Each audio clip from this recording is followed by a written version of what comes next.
ஹேமருங்கிற மகரிஷி அவர் சொல்றார், முருகன் அந்த வள்ளியை விவாகம் பண்ணி கொள்வான், நீங்கள் எல்லோரும் இந்த பாபத்திலேருந்து விடுபட்டவர்களாக ஆவீர்கள். இந்த வள்ளி கல்யாணம் முடிஞ்ச பின்பு நீங்கள்லாம் தேவர்களாக ஆகி ஸ்வர்க்கத்தில் சந்தோஷமா சௌபாகியமா இருப்பேள்.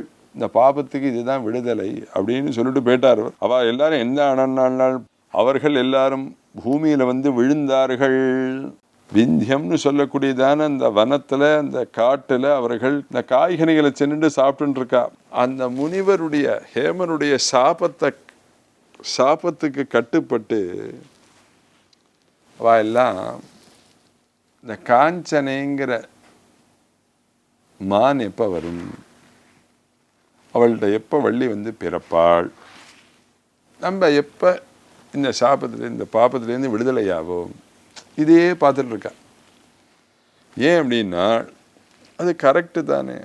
சந்தோஷமா சௌபாகியமா தேவலோகத்தில் இருந்தவர்கள் இங்க பூலோகத்தில் வேடர்களாக பிறந்து ஸ்நானம் இல்லை, சந்தி இல்லை, அங்கே இருக்கிற காய்கனிகளை சாப்பிடக்கூடியவளாக இருக்கார்கள்.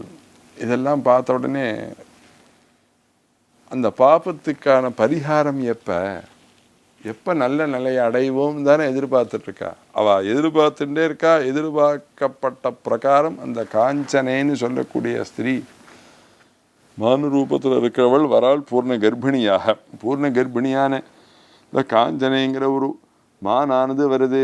மெதுவாக அந்த கர்ப்பிணியான மானானது அந்த வேடுவர்களுக்கு அருகில் குடிசைக்கு அருகில் நிற்கிறது.